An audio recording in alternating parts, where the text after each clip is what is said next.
revolving around their team. It's a 4-1, while Geek Fam want to play 1-3-1. The king of KDA. Now it is time for the game. Let's see who's going to take game number 1. Geek Fam or Resurgence. Take it away, boys.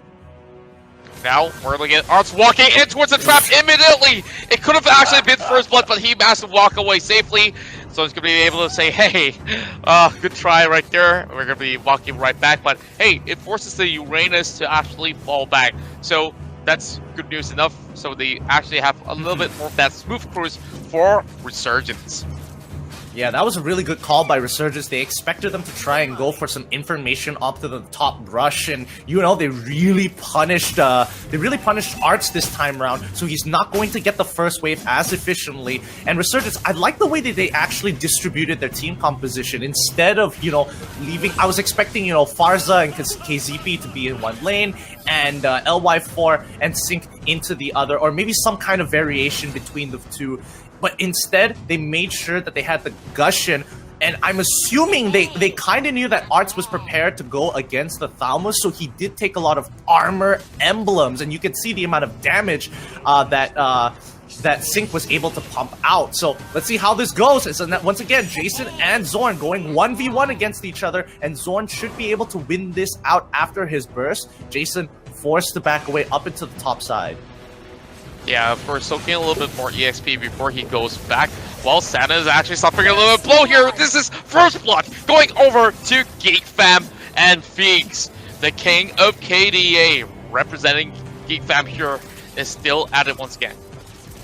Yeah, and they're doing an absolutely phenomenal job right now. LY4, oh, they're going to take this away. No, they can't. They reset it really, really quick. But notice down into the river, Zorn is actually trying to stop Atlas from actually pushing up into the base, pushing up into them, and allowing Geek Fam to actually catch up in that rotation play. So Zorn making a very good call to try and deny KZP that space. And now Zinc going to be dove under turret here. Zorn trying to land that third here. Jeet couldn't go. Pulled back by the time reversal. Zinc holds on to his ground. Oh, unfortunately, the ultimate wasn't enough as the auto alarm bomb runs him down the lane.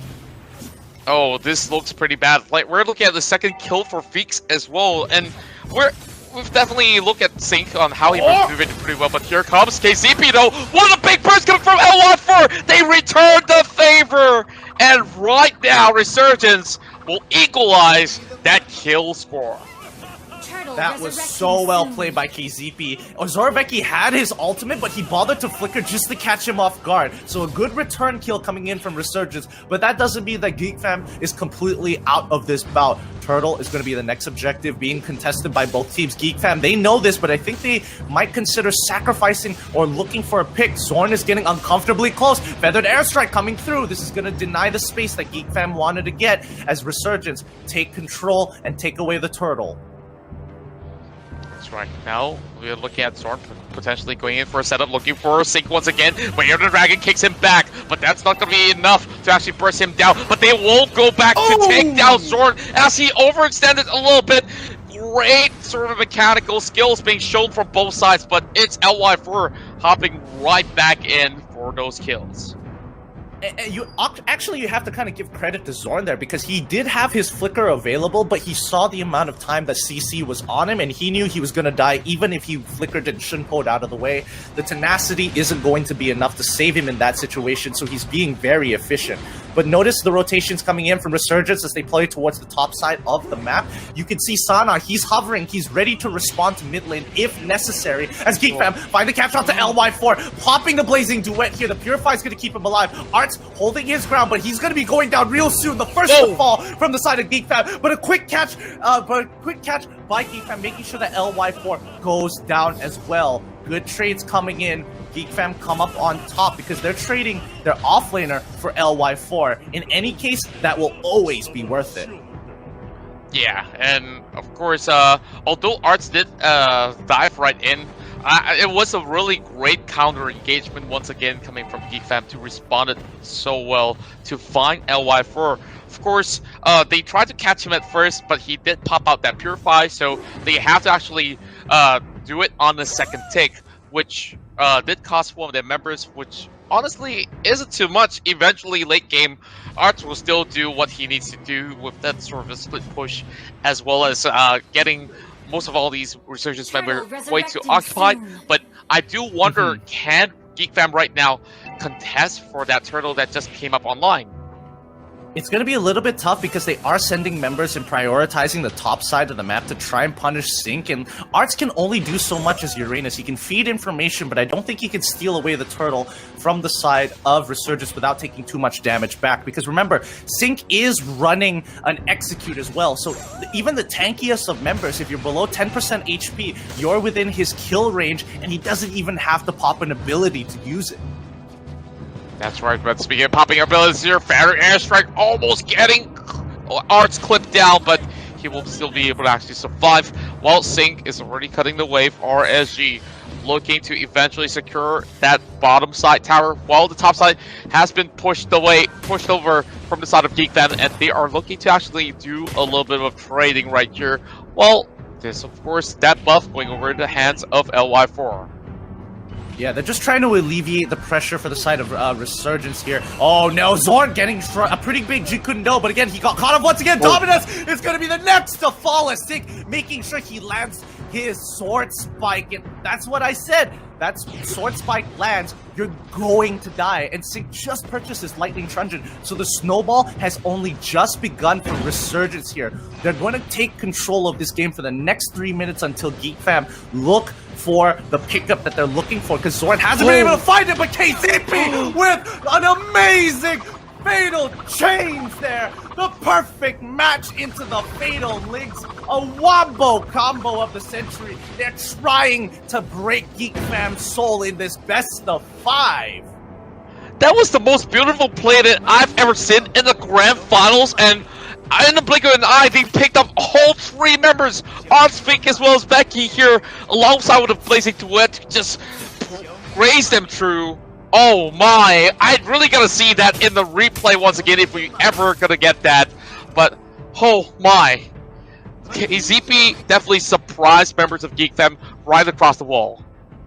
Exactly. So you have, I mean, Geek Fam has to be very aware of KZP's flicker timing, because so far his catches with this ultimate has been phenomenal, as a lot of players just don't expect him to flicker right in the middle of the team just before his big armored mech combines back after, you know, the perfect match. And every single time he's caught Geek Fam out, and the Zoraveki has not been able to respond. Zorn, he can't make as many plays as he used to, as Resurgence have gotten a significant lead and have just hit their item power spike. LY4 noticeably has just bought the golden staff, so he is going to be pumping out damage like no tomorrow.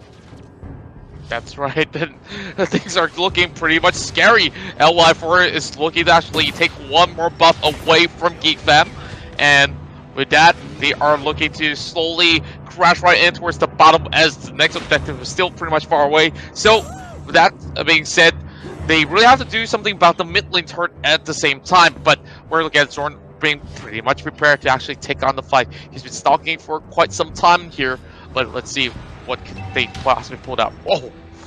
Those shots though. Yeah, those shots are really, really painful. But Zorn, remember, he's in the back line here. He's looking for the catch, but Dominus, he's trying to dodge everything. He dodges the sword spike. He manages with 1 HP to survive, but they see Zorn in the back line. They immediately collapse on him. KZP isn't gonna let him get even remotely close to Resurgence. And once again, this game is just going downhill for the side of Geek Fam. Wow, this is pretty much reminiscent of the sort of pain that they brought upon Orange Esports Reborn. And of course, with this being said, looking at that sort of the goal advantage of Resurgence, it's very, very hard for Geek Fam to actually get back up on track, unless if there's going to be a slight misstep coming in from the side of Resurgence over on towards extending to get some all these tier 3 turrets. So that's going to be the Lord coming up in pretty much 30 seconds from here. Maybe Geek Fam can look for a good fight and a pick off here. And the question is, how do they actually catch over on towards Sync here? I mean, a lot of it has to do with whether or not Zorn can actually get to the right targets, but he's just so far behind compared to the rest of Resurgence. He's a whole level down. LY4 has reached level 15, and despite Feet starting off really, really well with a 3-1 KDA, he hasn't been able to catch up to LY4 after those fights. And now that Lord is coming back up, Zorn, look at the amount of damage he's taking. He just can't willy-nilly walk in and out of fights, and you can see just the significant decrease in the amount of emotes he's giving out because Resurgence is completely shutting him down. And of course, LY4 has the power to also take this Lord by himself. And even more problems to come for Geek Fam because they can't even exit their base to do anything at all. All they can do, perhaps, is to look to clear up waves. While Sana, of course, looking for that 1v1, bringing Zorn pretty low. But he does have Becky to back him up with the rest of it. And this Lord itself is actually moving in towards the mid lane, which is going to be very, very much a high impact play needed from Geek Fam to respond to this. Right now, Geek Fam have two options. Either Zorn figures out a way to either isolate LY4 or force Jason out of that feathered airstrike, or Dominus somehow lands that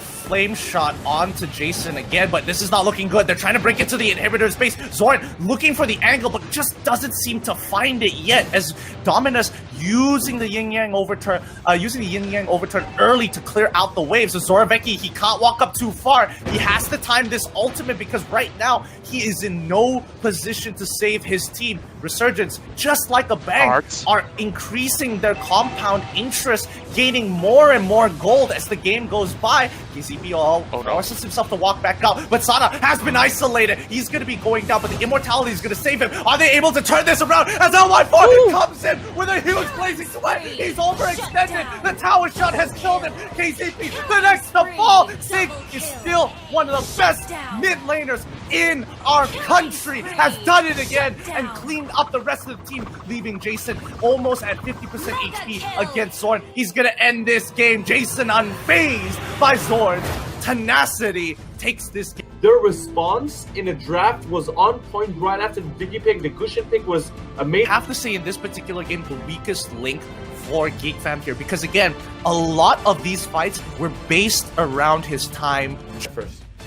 Yeah, like Jason actually puts out so much of that sort of damage output in that sort of sense. And even though if Zorn wants to actually look for pickups, it's going to be very hard. Like, you're going to be kicking big giant unit in towards your squishy teammates, which is definitely a no-go, which I felt Resurgence with that Gushing pick is pretty much genius coming in. And of course, we see a lot of fights over the top side here as Arts, although he faltered, this is the first time that LY4 gets busted down, so that's great movement coming from Geek Fam. Yeah, I think overall... Yeah, go for it for us. All right, so I think this is the fight. This is what a great pick by KZP over there, and of course Jason's feather airstrike always there to shut down the team whenever they need the damage. And of course LY4, you know, every single time towards the end of the game, he's just gonna devastate the opponents. Yeah, I totally agree with you, Faraz. And, you know, I'm being hypercritical, especially in the grand finals, because we can't afford to make these mistakes at such a high level. And, you know, Zoraveki was having a very difficult time predicting when to use the time journey there, because it's such an important spell. If he doesn't have it at the right time, it means that his team can't remotely win the team fight unless Zorn gets a pick. And, you know, it's